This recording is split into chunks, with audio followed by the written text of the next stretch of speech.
Bonjour, c'est Nathalie Martin. Je suis ravie de vous retrouver dans cette nouvelle vidéo que je vais consacrer à une question qui m'a été posée sur ma page Facebook. C'est une question de Linda.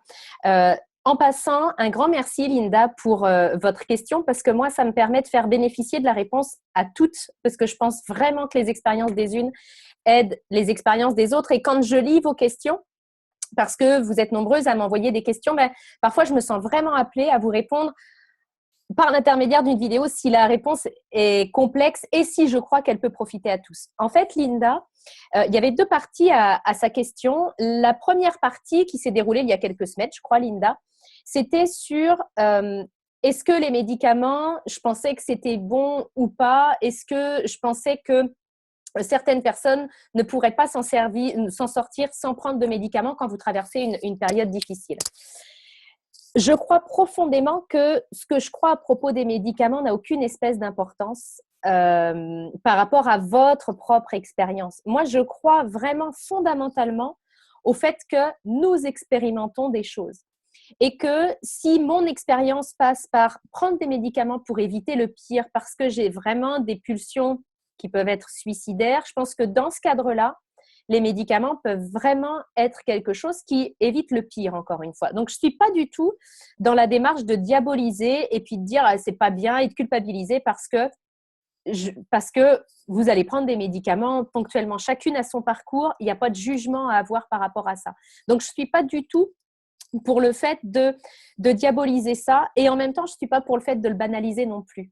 Donc, c'est pour ça que je vous invite vraiment à être concentré sur votre expérience. Comment vous vivez ça? Si à l'intérieur de vous, c'est hyper aligné de prendre des médicaments, puis vous sentez qu'il n'y a rien qui grince et que si vous ne les prenez pas, vous avez peur des idées que vous avez peur de jusqu'où vous pourriez aller dans vos actes.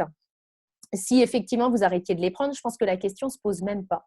Et en même temps, si vous sentez à l'intérieur de vous que c'est pas super aligné ça, et qu'il y a une partie de vous qui vous dit que il y aurait peut-être quelque chose à tenter en dehors de ça, et que la prise de médicaments, c'est mettre un pansement sur un grand brûlé parce qu'en fait, ça ne fait que vous couper de vos émotions et vous empêcher donc de recevoir le message que viennent vous donner vos émotions. Là, il y a peut-être quelque chose à changer dans votre expérience.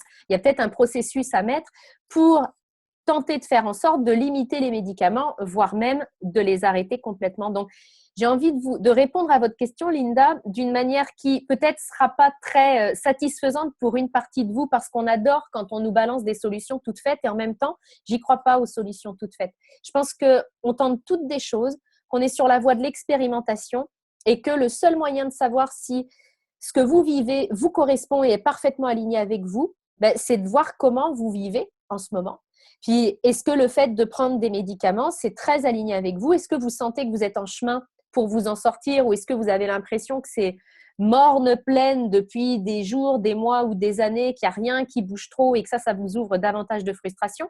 Il n'y a que le résultat de votre expérience et de votre vécu qui vont pouvoir vous donner des réponses clés là-dessus. Et il y avait une deuxième partie dans votre question, Linda, une partie qui là est toute récente, c'était est-ce que moi je connais des gens qui s'en sortent sans prendre de médicaments? En fait, ce que j'entends dans votre question, il y a deux choses. La première chose, c'est si vous pouviez me dire que c'est possible pour d'autres, ça me donnerait de l'espoir. Donc, ça me parle beaucoup parce que oui, dans mon vécu, j'ai rencontré des femmes qui ont réussi à se passer complètement des antidépresseurs. Non, ça n'a pas été facile pour elles parce qu'il a fallu regarder bien en face ce que les antidépresseurs les empêchaient de voir ou atténuaient. Et en même temps, oui, j'en connais. Et moi, ce que j'entends dans votre question, c'est qu'il y a une partie de vous qui rêverait que ce soit possible aussi pour elles. Donc, je pense que la réponse à ce que je disais tout à l'heure, vivez votre expérience et ressentez s'il y a quelque chose d'aligné ou pas en vous. Mais je pense que la réponse, vous l'avez. Et puis, je peux me tromper, hein, prenez ce qui vous aide dans ce que je vous dis. Mais il y a comme, dites-moi que c'est possible pour moi, parce que si c'est possible pour moi, ça sera possible pour les autres. Lapsus révélateur. Dites-moi que c'est possible pour les autres, parce que si c'est possible pour les autres, ça le sera aussi pour moi. Donc, s'il y a une vraie envie, de toute façon, oui, vous allez pouvoir y arriver. Ça, c'est une certitude, que ce soit dans ce domaine-là ou bien dans d'autres.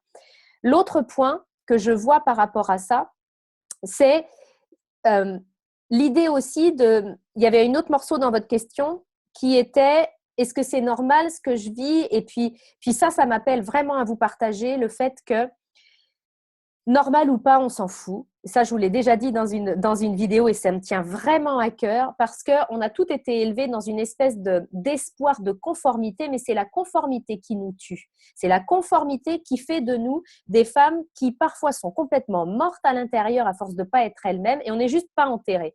Donc, la conformité, moi, je ferai une jolie croix dessus. On s'en fout d'être normal. Le but, c'est d'être naturel, puis parfaitement aligné par rapport à ça. Donc, pour résumer un peu ma réponse, Linda, en plusieurs temps, le premier temps, c'est analyser ce que vous vivez en ce moment. Prenez un petit peu de recul. Demandez-vous si l'expérience que vous vivez en ce moment avec les médicaments, est-ce qu'elle contribue à vous rendre heureuse, à vous faire avancer dans le bon sens ou est-ce que vous sentez que ce n'est pas aligné? Et là, vous l'aurez, votre bonne réponse. Si vous sentez que c'est parfaitement aligné de continuez à les prendre sans culpabilité. Puis le tout, c'est de se poser la question à différents moments dans sa vie pour pas tomber dans quelque chose d'habituel en se disant bah oui, je prends des antidépresseurs depuis 20 ans. J'ai rencontré moi des femmes qui en prenaient depuis 20 ans, 30 ans et qui s'interrogeaient même plus là-dessus. Je crois beaucoup à la puissance de l'interrogation et du questionnement, de se dire est-ce que ce que je fais, c'est bon pour moi à long terme? Ce qui peut être bon pour vous à court terme n'est pas forcément bon à long terme. Et pour les médicaments, c'en est un exemple. Donc, ni diaboliser, ni banaliser. Et si vous avez ne serait-ce que l'espoir que ça peut fonctionner pour vous, oui, on en a des exemples, mais en même temps, on connaît toutes des gens qui mangent des lames de rasoir et c'est pas pour autant que je le ferai moi-même. Donc, les autres, on s'en fout un petit peu, juste pour se donner l'espoir de ouais, c'est possible puisqu'il y en a qui le font. Pourquoi moi, je le ferai pas? Ça, c'est très bon. Mais en même temps, voilà, gardez vos propres solutions. Pour moi, tout démarre d'une décision. Tout démarre d'une interrogation.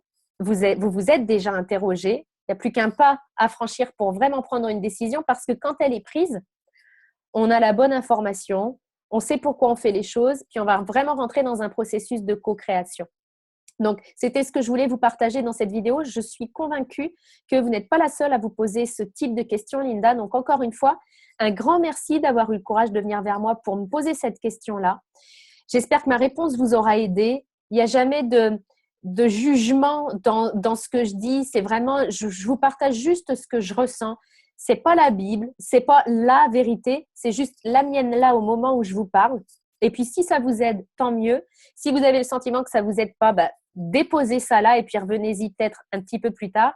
Et pour élargir un petit peu, n'hésitez pas, si vous avez des questions, à venir me les poser sur ma page Facebook en message parce que ça peut vraiment m'inspirer à tourner des vidéos qui peuvent peut-être, du moins c'est mon intention, aider un maximum de femmes. Je suis de tout cœur avec vous et puis on se retrouve très bientôt dans une prochaine vidéo.